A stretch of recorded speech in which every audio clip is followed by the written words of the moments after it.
à tous, bienvenue sur le plateau de Dr H, notre nouveau rendez-vous consacré à la santé de nos chevaux, de nos poneys et de nos ânes. Dans cette nouvelle émission, je tâcherai de vous apporter toutes les réponses aux questions que vous vous posez. En compagnie de confrères vétérinaires, nous vous éclairerons sur leurs maladies, sur les traitements et nous vous donnerons des conseils pratiques pour les garder en bonne santé le plus longtemps possible. Mieux connaître leurs maladies pour mieux les protéger, voilà la mission de Dr H. Aujourd'hui, nous allons nous pencher sur une affection du pied très douloureuse, voire invalidante, pouvant même être mortelle. Je parle de la fourbure. Il est important de savoir que cette maladie peut affecter tous les chevaux, quelle que soit leur taille, leur âge et l'intensité de leur activité physique. Et contrairement à ce que l'on pense, elle n'est pas réservée aux poneys gourmands qui auraient mangé trop d'herbe. Une récente étude menée en France a d'ailleurs démontré que la fourbure peut survenir chez des chevaux de sport après un effort physique intense. C'est notamment le cas des chevaux d'endurance. Près de 2% des chevaux déclarent une fourbure après une activité trop violente. La fourbure est une affection complexe, il faut agir très vite pour en limiter les conséquences. Comment reconnaître les premiers signes d'alerte? Que faire en cas de doute? Existe-t-il un traitement efficace? Et surtout, comment éviter qu'elle se déclenche? Nous allons répondre à toutes ces questions aujourd'hui dans Dr H. Mais avant, un petit rappel, quelle que soit son origine, la fourbure se traduit par une boiterie intense d'évolution rapide. Elle peut concerner les 4 pieds, mais très souvent n'atteint que les antérieurs. Elle est d'autant plus douloureuse que ce sont justement les antérieurs qui portent près de 60% du poids du cheval. Quels sont les signes précoces d'apparition d'une fourbure ou comment la détecter? Quelles en sont les principales causes? Explication. Comment il va? Oh, il est stationnaire. Il est enfermé surtout. Au niveau appétit? C'est irrégulier. D'accord. Parfois il veut bien, parfois il veut pas. Et déplacement? Il fait sa petite vie. Allez papy, on descend. Allez, c'est bien garçon. Voilà. Doucement. Voilà. Rocco, c'est un poney qui a 25 ans, donc qui est évidemment à la retraite et qui a commencé à développer de la fourbure il y a plusieurs années déjà. Et sa fourbure est associée à une maladie endocrinienne qu'on appelle la maladie de Cushing. En règle générale, la fourbure, ça n'apparaît pas tout seul. La fourbure elle est forcément liée à une maladie sous-jacente. Et les causes de la fourbure aiguë sont souvent différentes des causes des fourbures chroniques. Dans le cas des fourbures aiguës, c'est souvent suite à une maladie très sévère, comme par exemple une diarrhée aiguë, ce qu'on appelle une métrite postpartum, c'est-à-dire quand il y a une infection de l'utérus après le poulinage. Dans ces cas-là, le cheval libère des toxines et ces toxines-là vont créer des symptômes au niveau vasculaire et particulièrement au niveau des vaisseaux du pied, une nécrose et une phalange, donc l'os qui est dans le pied, qui va se décoller de la paroi du sabot. La plus grande cause de fourbure chronique, c'est un problème endocrinien. Comme on a vu pour Rocco, il est atteint de la maladie de Cushing, qui est une maladie du vieux cheval qui dérègle les hormones. Et le dérèglement des hormones crée aussi des problèmes de vascularisation, de nutrition au niveau des tissus du pied, qui sont à l'origine, pareil, de la même manière, d'un décollement de la phalange par rapport au sabot.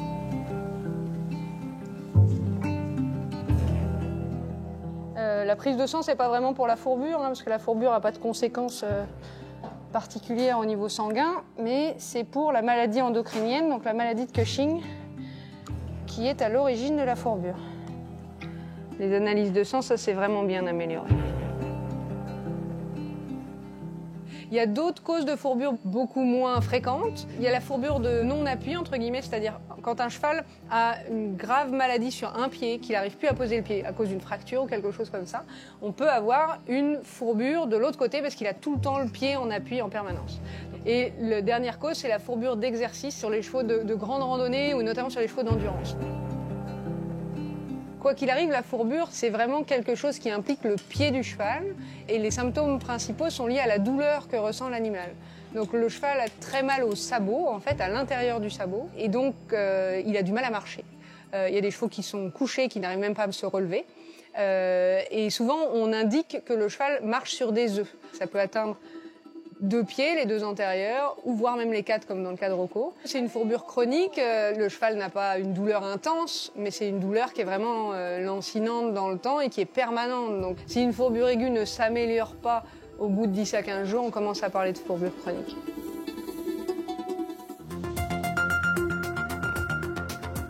Les mécanismes conduisant à la fourbure sont donc multiples et très souvent liés entre eux. Pour bien comprendre ce qu'est la fourbure, faisons un peu d'anatomie. Prenons un pied de cheval et coupons-le en tranches. La paroi du sabot est composée de 3 couches. La couche interne est formée de lamelles épidermiques qui constituent le kéraphile. À l'intérieur du pied, nous voyons la 2e phalange et ici la 3e phalange. Cette 3e phalange est également recouverte de lamelles dermiques formant le podophile. En s'accrochant l'un à l'autre, le podophile et le kéraphile assurent l'adhésion entre les structures internes du pied et la paroi du sabot, un peu à la manière d'un velcro. Sans ce velcro, le cheval ne peut donc pas marcher normalement. Quelle qu'en soit l'origine, lorsqu'il y a fourbure, le podophile et le kéraphile se décrochent l'un de l'autre, ce qui entraîne très souvent un basculement de la 3e phalange. Le pied n'est plus solidaire du sabot. Le basculement de la 3e phalange peut aller dans les cas extrêmes jusqu'à une perforation de la sole.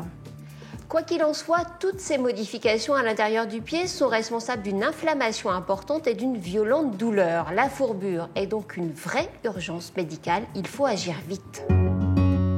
Mais que faut-il faire? Quels sont les traitements à mettre en œuvre? Eh bien, regardez.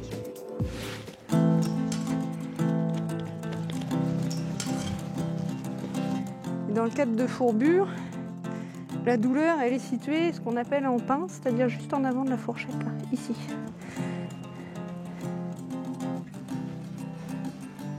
Et lui, il est suffisamment stabilisé, suffisamment chronique. Vous voyez, quand je pense, ça lui fait pas très mal. Donc lui, comme il est fourbu des 4 pieds, on fait ce test sur les 4 pieds. Donc c'est moi qui sens, hein, quand il a mal, il tire sur son pied pour l'enlever d'entre mes genoux. On va confirmer avec un pied chaud. On va avoir ce qu'on appelle du pouls digité. Eh bien, on va sentir le pouls qui est vraiment frappé, signe de douleur.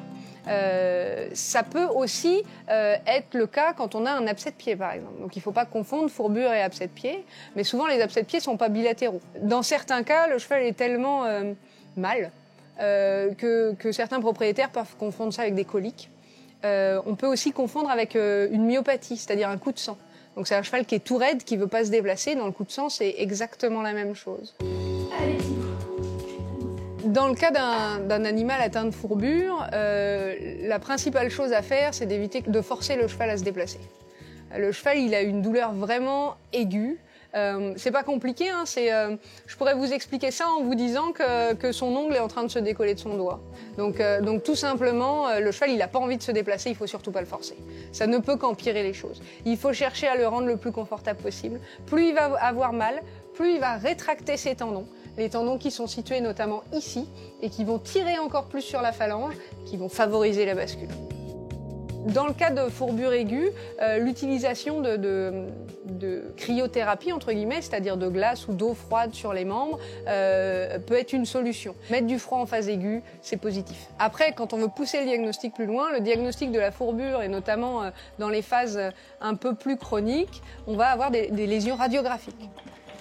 Sur cette radio-là, par exemple, qui est la radio de Rocco, qu'on avait fait lors du dernier examen, on voit, donc là on est sur le pied du cheval, on voit son fer, hein, et donc ça c'est sa dernière phalange, la 3e phalange, et ça c'est son sabot. Et donc on a mis un petit marqueur là pour bien voir la position de la paroi, et on voit aussi la position de la phalange. Normalement la phalange et la paroi sont exactement parallèles. Dans le cas de fourbure, on a une paroi et une phalange qui va se basculer et qui va créer un angle. Là, dans le cas de Rocco, on a calculé un angle à 11 degrés en haut du sabot, à 17 degrés en bas du sabot, par rapport à la phalange. Une fois que le vétérinaire a instauré le diagnostic de fourbure, il y a plusieurs traitements qui peuvent être mis en place. Il n'y a pas de traitement miracle. Le principal, et ce qui est incontesté, c'est l'utilisation d'anti-inflammatoires, d'antidouleurs. En phase aiguë, on peut utiliser aussi d'autres médicaments, comme de l'aspirine, qui vont avoir un effet sur la vascularisation du pied.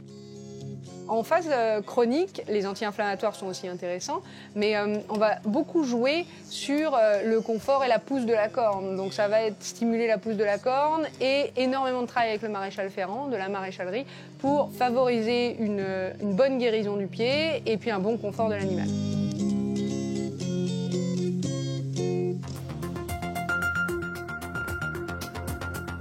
Le traitement de la fourbure n'est pas uniquement médical. Le maréchal ferrant a lui aussi un rôle important à jouer.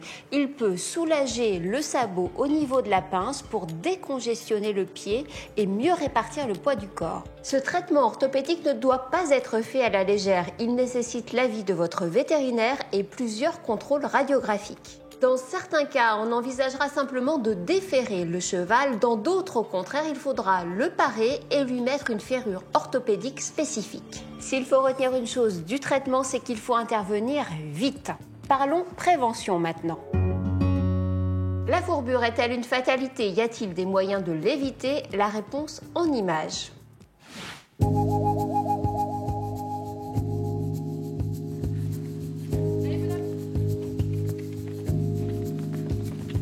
Les conséquences d'une fourbure peuvent être très graves, notamment dans le cas d'une fourbure aiguë, puisqu'un cheval atteint de fourbure aiguë peut ne pas être capable de se relever. Un cheval qui ne se relève pas peut tranquillement attendre la mort. À cause des problèmes vasculaires que cause la fourbure, les chevaux peuvent aller jusqu'à perdre leur sabot, ce qui n'est pas viable non plus. Mais la principale conséquence de la fourbure chronique, par exemple, c'est plus une déformation des sabots et puis une douleur intense, donc un amaigrissement, donc un cheval qui est moins gai, donc des symptômes qui sont moins vitaux, mais qui sont quand même importants. Pour essayer de prévenir la fourbure, il est évident qu'il faut essayer de prévenir les maladies qui causent la fourbure. Encore une fois, les maladies endocriniennes sont les plus fréquentes dans les causes de fourbure chronique. En traitant la maladie de Cushing, on va réussir à diminuer les symptômes, voire à faire disparaître complètement la fourbure. Une autre maladie endocrinienne qui est cause de fourbure, c'est ce qu'on appelle le syndrome métabolique, qui est une forme d'insulinorésistance. Si on veut résumer, c'est une forme de diabète, entre guillemets.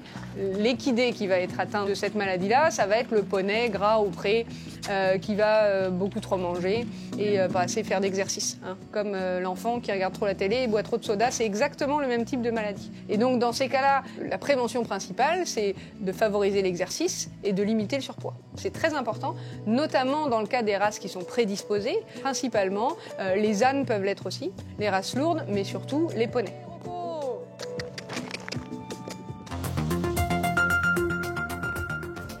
En espérant que vous ne soyez pas vous aussi fourbu par toutes ces explications.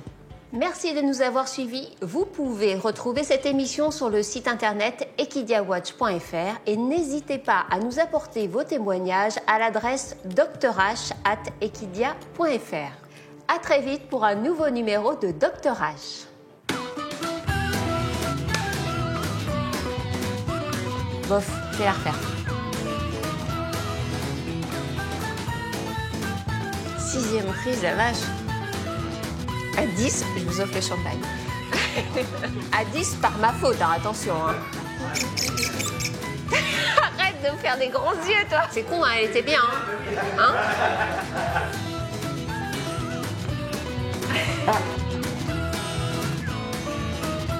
C'est bon pour toi? À très vite pour un nouveau numéro de Dr H.